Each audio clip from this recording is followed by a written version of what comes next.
I learned about children of domestic violence after reading the book that there was no name for children growing up in homes with domestic violence.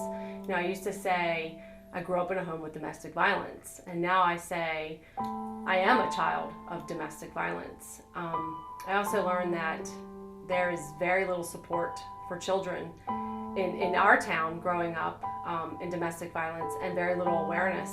And I believe now, after reading the book, that there's little help out there and awareness for children in domestic violence homes nationwide, everywhere.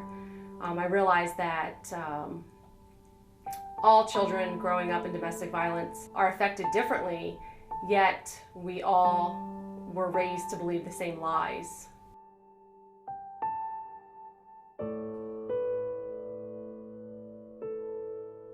Reading Invincible gave me a better understanding of my childhood experiences, and I believe it helped for the better. I have a better understanding of myself and why some of the struggles that I have, why I have them, and how I react to them. It was like a light bulb went off. Things just made sense.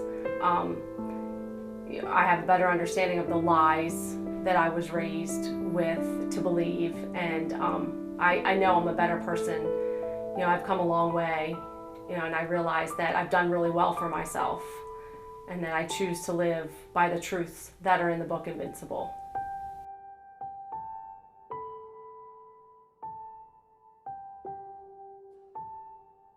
I think since reading Invincible, I've become more confident. I'm more outspoken on the subject of children of domestic violence. I hold out hope that reading my story, not just telling the story to family and friends, is not only extremely helpful to others, it's also very healing for myself. And healing myself, makes me a healthier person. And when I'm healthier, I can be healthier for my friends and family.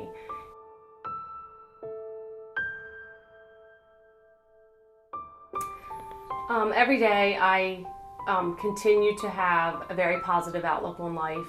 I try not to sweat the small stuff. I realize that I need to make myself more of a priority, that I'm a priority. I know the past is the past. It is a huge part of my life, but it does not define me.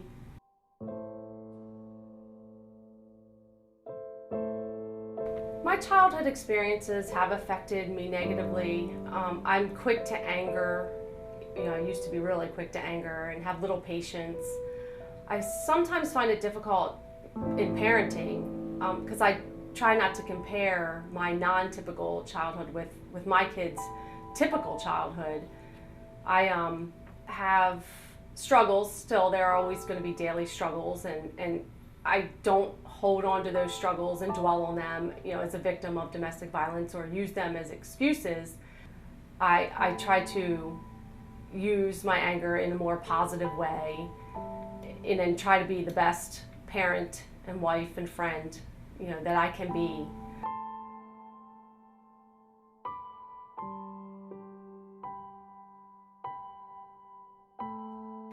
In Invincible, my story was featured in Sad to Grateful, but I realized after reading the book that I am, also have struggles in some of the other lies, like alone.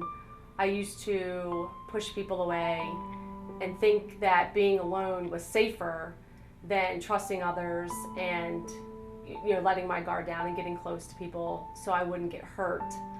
I also think that I had some low self-esteem and low confidence, especially with things that I didn't grasp quickly. If I had to work for them, I was afraid of being embarrassed or hurt.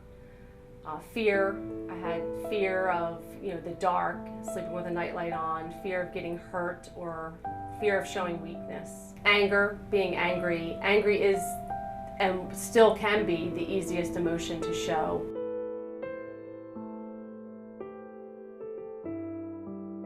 My turning point was my mother's death in 2004. When my mom passed away suddenly, our family fell apart. And at that point I realized, how much our past had affected us. I got myself into counseling, which was extremely helpful and had me reflect on my past, as well as dealing with my mother's passing. And at the time after she passed, I came across a newspaper ad to volunteer for a local domestic violence shelter. So I enrolled in the classes and started volunteering, and realized that I really wanted to advocate for the children in the domestic violence, households, not just the abused. And I realized immensely how little awareness and how little people knew. So that really put it to the forefront that I wanted to do more, to speak out and be a voice to those who don't have a voice. And I happened to be watching Dr. Phil's episode on End the Silence in Domestic Violence, which featured Brian Martin, the founder of Children of Domestic Violence. And I contacted him immediately, and now here I am.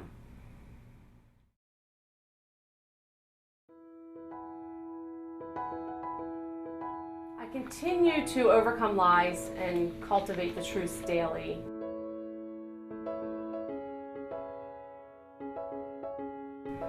I overcome sadness and cultivate being grateful by my daily work with special needs kids. I count my blessings every day and try to have a positive attitude. And I tell myself that out there somewhere, someone has it far more worse than I do. I'm grateful to not be living in a volatile household, and that I have the opportunity to be a mom, the best mom that I can be, and that I can sleep at night knowing that I have the type of household that I have now, peaceful with my husband and kids, that I did not have growing up.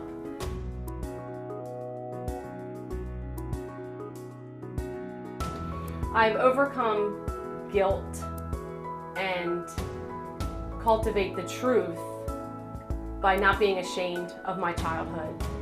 I move forward, and it feels very freeing to live by the truth and not be ashamed and have that guilt. It wasn't my fault. There was nothing I could do as a child in that situation.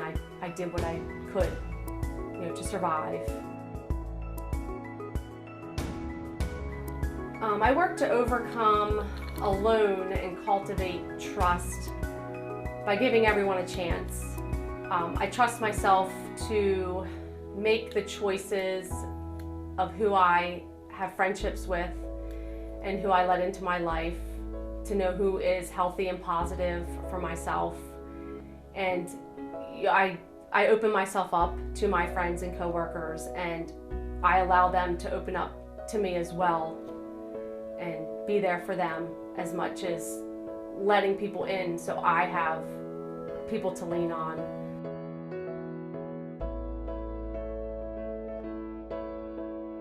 I overcome anger and resentment, and I cultivate compassion and passion, every day in my job, working with kids with special needs.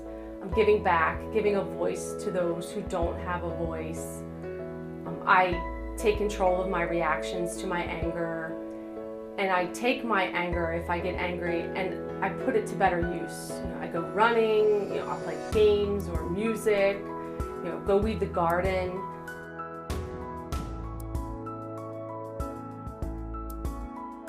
I work to overcome the self-conscious lie and to cultivate the attractive truth by making myself a priority, trying to put myself first when I can, and to accept the things that I cannot change, and to change the things that I can, to strive to be a better person and to love myself. If I'm not healthy and happy and love myself, I can't do that for my family and my friends.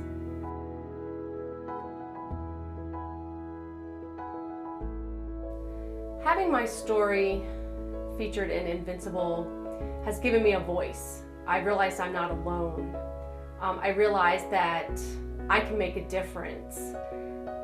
Telling your story, it has allowed me to start my journey to be an advocate for children of domestic violence. It's something I've wanted to do for a long time. So I feel like putting my story in Invincible gives me that opportunity to speak for the kids who have been in the violent homes or are currently in the homes and haven't found their voice to speak out.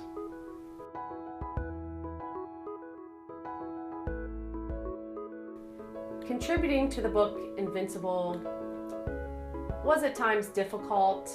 It wasn't as easy as just retelling facts of what I saw growing up, my experiences, or how many times I called 911. It was digging deep into emotions that were suppressed and looking back at myself and reflecting on how it has affected me now as an adult and how much I've changed. But then it was easy because I was ready. I'm ready to tell my story. I had been waiting to do it for a while, and it was time to tell the story. I want to be free of the lies that I was raised to believe.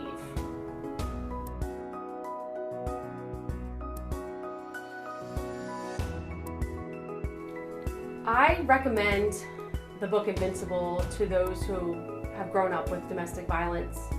One, to have them realize they're not alone, that the lies that they were raised to believe can be overcome, and that there is hope. I also believe that if you know someone who was raised with domestic violence, that you should read the book to have a better understanding and to make yourself aware of children in domestic violence situations, to spread awareness.